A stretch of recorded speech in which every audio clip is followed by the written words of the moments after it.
adalah hadirnya kita pada malam hari ini, duduknya kita pada malam hari ini untuk mengingat kejadian yang mulia yang terjadi pada manusia yang paling mulia, yang dijalankan oleh zat yang paling mulia, Isra Mi'raj Kanjeng Nabi Muhammad sallallahu alaihi wasallam.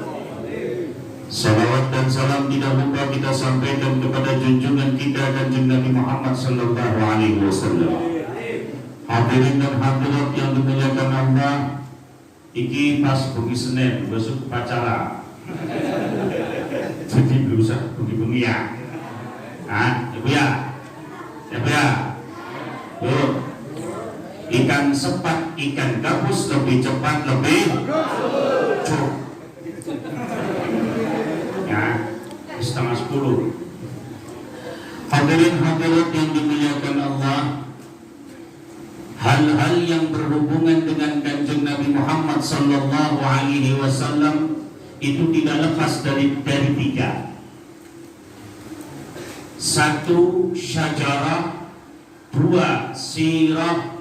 Tiga, tarikh. Apapun yang berhubungan dengan Kanjeng Nabi Muhammad sallallahu alaihi wasallam pasti tidak lepas dari tiga. Kalau tidak berhubungan dengan syajarah atau dengan sirah atau dengan tarikh. Apa itu syajarah? Runtutan nasab Rasulullah sallallahu alaihi. Yang kedua sirah. Apa itu sirah? Keseharian Rasulullah sallallahu alaihi. Bagaimana Rasulullah tidur, bagaimana bangun tidur, bagaimana berjalan, bagaimana makan. Itu sirah. Yang ketiga tarikh. Apa itu tarikh? Kejadian-kejadian mulia yang dialami oleh Rasulullah sallallahu alaihi. Termasuk kejadian mulia yang dialami oleh Rasulullah adalah Isra Mi'rajnya Kanjeng Nabi Muhammad sallallahu alaihi. Baik. Kita bakal ngomong habis ya sampai jam 9:30 ya. Baca kan. Terus baik. Langsung ya. Judul baik. Wujudkan generasi berakhlak mulia melalui hikmah syariat. Qissatul Isra wal Mi'raj itu bukan menghiburnya Allah kepada Kanjeng Nabi, bukan. Bukan hiburannya Kanjeng Nabi, bukan. Tapi Qissatul Isra dan Mi'raj adalah jawaban Allah atas situasi Kanjeng Nabi. Ini yang kan kadang-kadang ngomong apa? Wisata Kanjeng Nabi main wisata. Allah menghiburkan. Oh bukan menghibur, tapi jawaban Allah atas situasi Kanjeng Nabi. Kenapa? Sebab Qissatul Isra wal Mi'raj itu terjadi pada tahun itu Kanjeng Nabi dalam keadaan susah. Tahun tersebut adalah tahun kesusahan, tahun penderitaan Kanjeng Nabi. Kenapa dikatakan tahun penderitaan? Kenapa dikatakan tahun kesusahan? Sebab segala sesuatunya itu dilarang pergerakannya oleh kafir Quraisy. Sehingga Kanjeng Nabi sempat pergi keluar dari Mekah menuju Taif. Tahun itu adalah tahun, kalau kata bahasa kita, remek bin bebek, kacau bin balau, peteng bin kacau, akhlaknya kacau, ekonominya kacau, bahkan perkembangan dakwah pun terbatas karena semua diembargo, ekonomi diembargo, sehingga Kanjeng Nabi keluar dari Makkah menuju ke Taif untuk mencari perlindungan. Ternyata sampai di Taif, Kanjeng Nabi juga sama, dilempari batu. Tahun itu Kanjeng Nabi ditinggal oleh dua pembelanya. Pembela dari dalam, pembela dari luar. Pembela dari dalam adalah istrinya Sayyidatina Khadijah. Pembela dari luar adalah pamannya Al-Abbas. Maka ketika kedua-duanya meninggal dunia, Kanjeng Nabi sendiri lari ke Taif, pergi ke Taif. Di Taif Kanjeng Nabi diusir, bahkan dilempari batu. Ketika dilempari batu, Kanjeng Nabi sembunyi di batu yang besar. Kemudian Kanjeng Nabi berdoa kepada Allah. Apa doa Kanjeng Nabi? Ya Rabbi, Allahumma anta Rabbi wa anta Rabbul mustad'afin ila man takiluni. Ya Allah, Engkau adalah Tuhanku dan Engkau adalah Zat yang menolong orang-orang yang lemah. Ilaman, kepada siapa lagi kau serahkan aku, kau titipkan aku.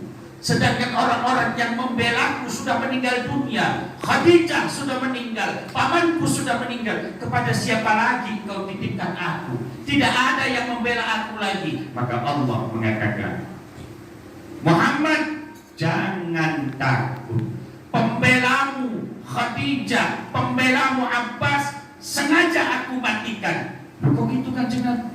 Gusti, ya, tujuannya satu, agar engkau tidak menjadi polisi orang kadiran di berusaha. Anda ngomong siapa gitu? Tidak bergantung ning wong sejen, agar engkau bergantung kepadaku. Muhammad, ana fi ainaika, aku akan selalu mengawasimu, aku akan selalu menjagamu, aku akan selalu ada denganmu. Maka Kanjeng Nabi butuh bukti. Ya Rabb, kalau memang engkau selalu menjagaku, selalu mengawasiku, selalu bersamaku, mana buktinya? Allah buktikan dengan Isra Mi'raj. Jadi Isra Mi'raj kudu hiburan Kanjeng Nabi, bukan menghiburnya Allah kepada Kanjeng Nabi dulu. Jawabannya Allah terhadap kondisi yang dialami Kanjeng Nabi.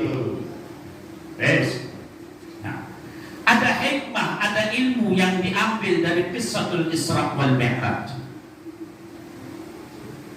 Satu, bahwa Kanjeng Nabi Muhammad sallallahu alaihi wasallam ketika melakukan Isra dan Mi'raj itu masuk ke dalam 6 alam.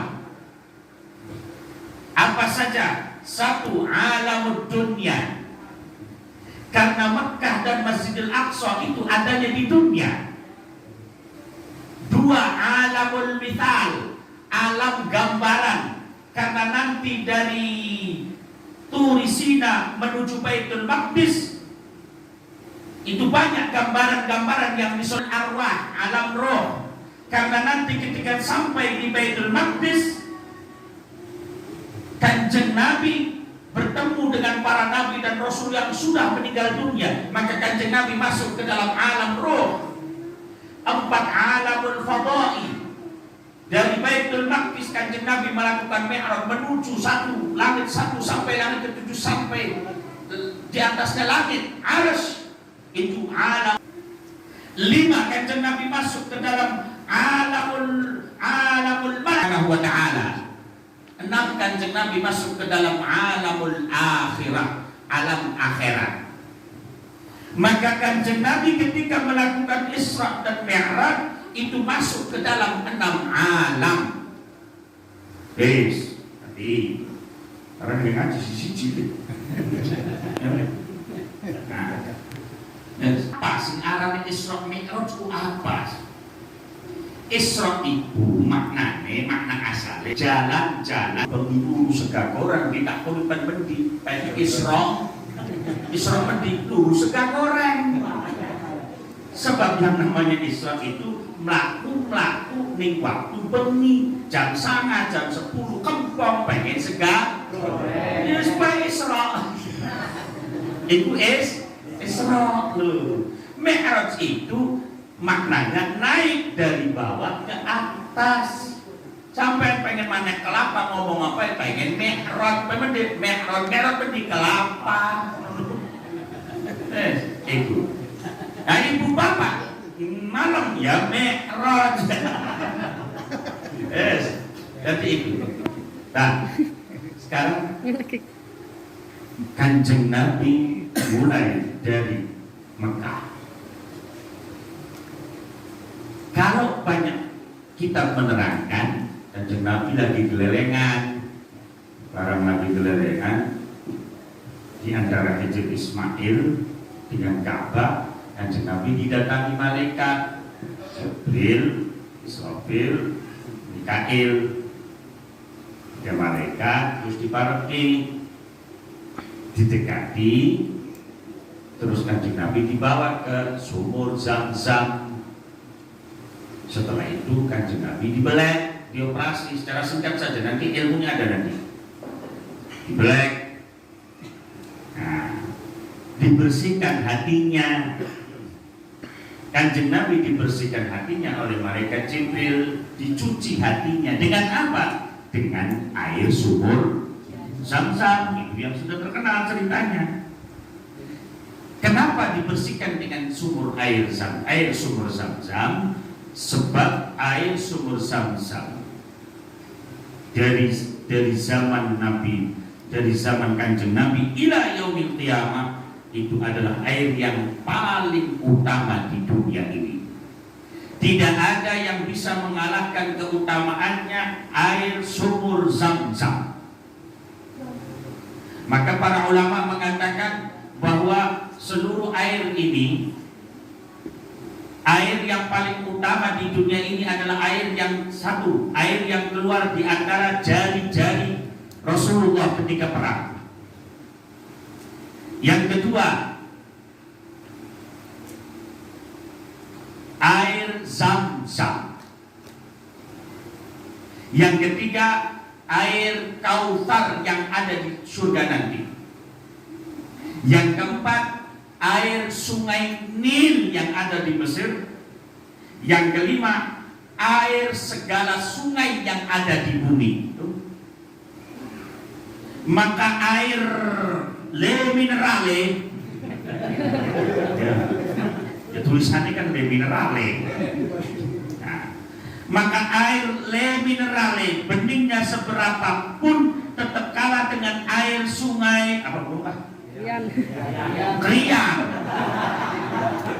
Iya, air sungai Krian Buteka Sepira tetap lebih utama daripada air Le Minerale. Ya benar. Karena runtutannya air yang paling utama itu, air sungai lebih utama daripada air Le Minerale.